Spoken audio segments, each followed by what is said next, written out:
So I cut this on the bandsaw, so this is a 30-degree angle. I'm going to use that to support the work here while I drill through. So this mortise is 5/16. This is a 1/4 inch brad point bit.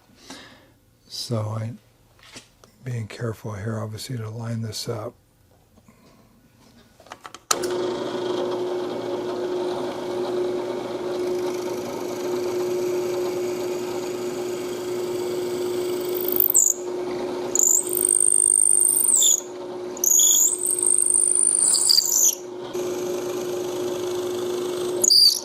Okay, that looks good.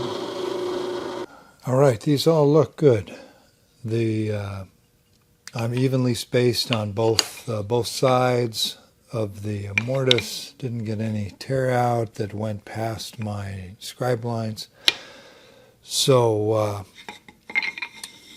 next up, I need to chisel out the rest of that material. I'm going to clamp this into place here. And I've got the 5/16 chisel that I used to set my marking gauge, or my mortise gauge. Now I did make a little jig that I think is going to help. So I made this to guide the chisel down. So if I line it up right with the edge there, and I can check that with the chisel. Let me just get that kind of loosely clamped there.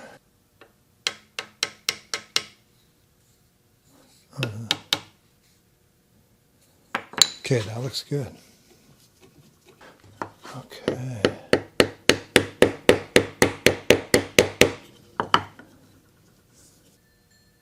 So for now, I'm just going to come straight down at this end.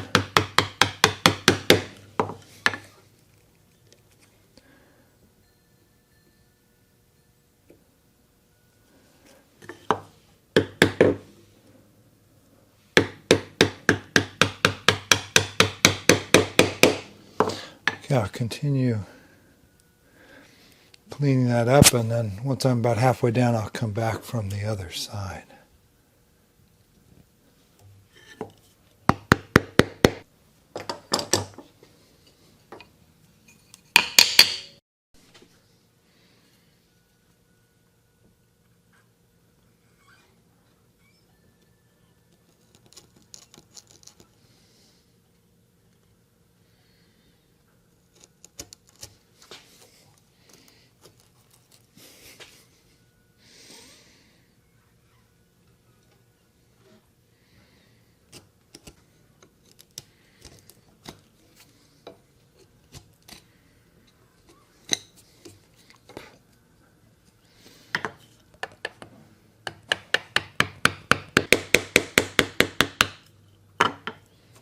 So on this side, I don't want to go all the way through because I don't want to get tear out. I could put a backer there, but I'm just not sure how accurate that is. So I'm going to come in from here. Of course, I'll turn over and do the same thing from the other side. And I'm kind of seeing if this is parallel to that. And I'm trying to maybe just actually undercut this instead of coming at the exact 30-degree angle. For the first little bit, I'm trying to go slightly steeper. So that should work. Okay, so that looks pretty clean. I like that. Sight right down through there. So 1 down, 2 to go. So I've got all the mortises cut now, and I'm going to move on to the tenons next. I'm about to cut the tenons on the stretchers. So I haven't done any sawing in a couple of days here, so I always want to do some practice cuts before I make a cut on a project. So.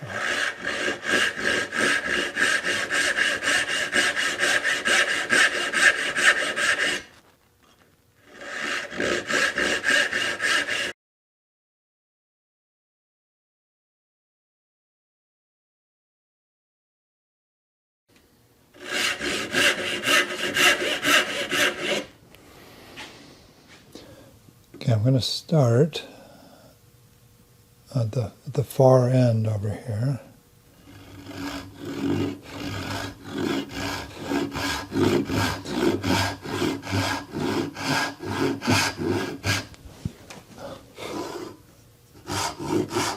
Okay, so I've established that top. Now I'm going to pivot around this corner and saw down. Now at some point the handle is going to hit the bench, so I'll have to rotate the part. So I'm watching over here now, occasionally glancing to that corner.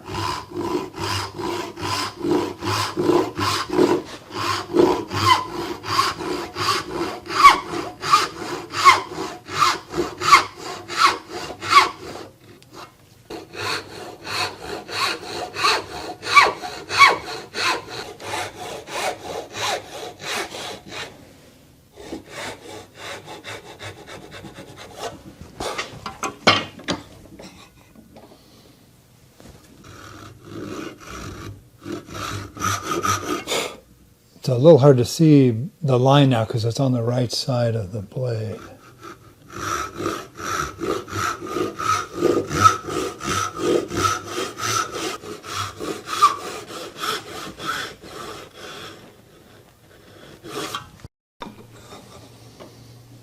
Now I just want to come down that line there as low an angle as possible.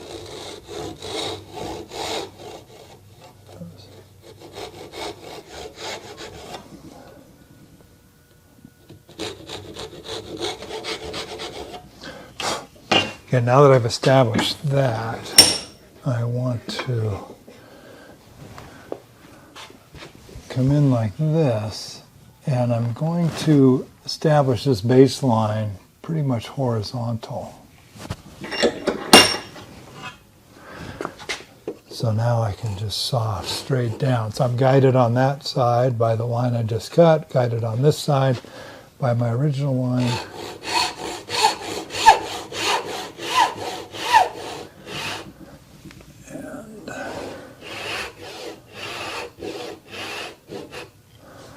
A little hard to see over there. Go a little bit lower. Okay.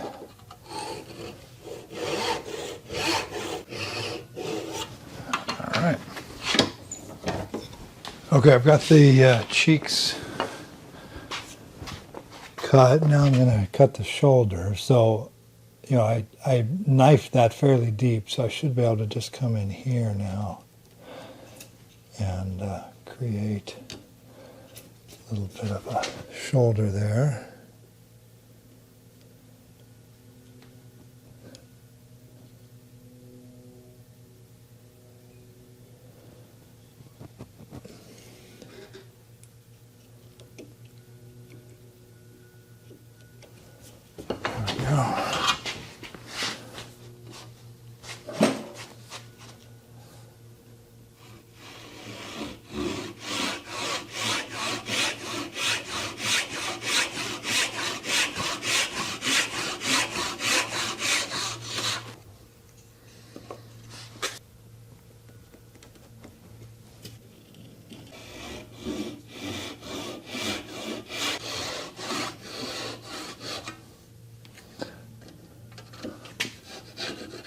There we go.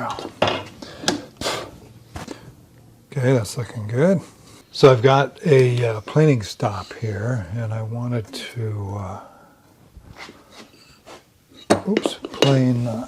plane this down. It doesn't quite fit. A little snug in there. So if I look, yeah, both sides seem a little bit fat. Now, instead of trying to balance on there, I'm going to use one of the other parts, I think. there we go.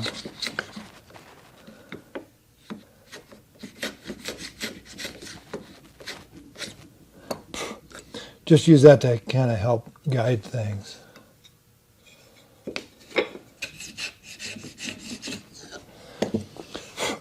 Barely skimming anything off there, but that's working out nicely, like that. That's pretty snug. I don't want it that tight. Getting hung up, so it might be the mortise. So I'm going to continue to work these all until I get them all to fit individually. Should probably mark which one's going to go where. And then we'll see if we can get all these together. Yeah, some of these shoulders I sawed a little crooked, so I'm going to have to clean them up.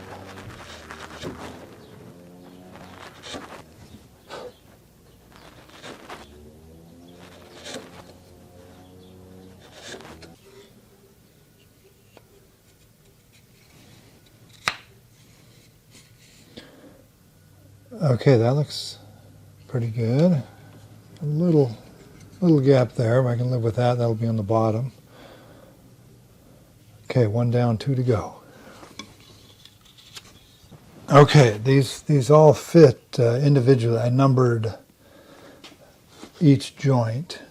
So 2 and 2, 3 and 3, 1 and 1, and they all fit together nicely. The question is, are they all going to fit together at once? So if I get that so it just barely starts, and that just barely starts. Oh, yeah, see, I've already broken that one.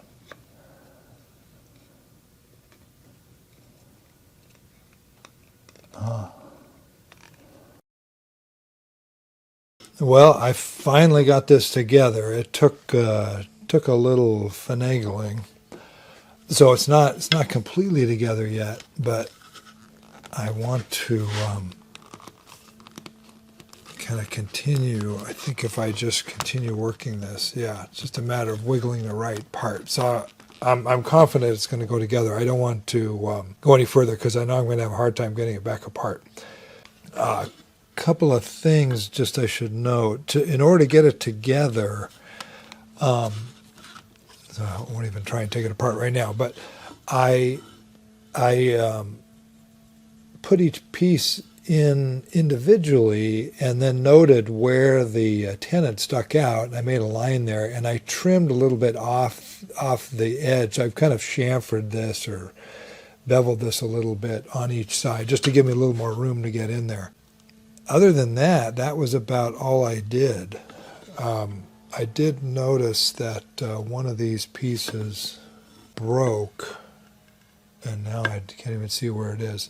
But I've saved the part, and I'll glue it back in once this is all together. Next, oh, here it is here. So this piece broke out there. So I've got the piece. I'll glue that on when it's together.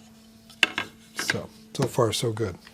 I looked at the instructions that Bob Lang provides, and he puts everything together first dry, and then he takes it all apart and when it's all done. So I guess I'm going to do that too. So I'm going to gradually tap these into place.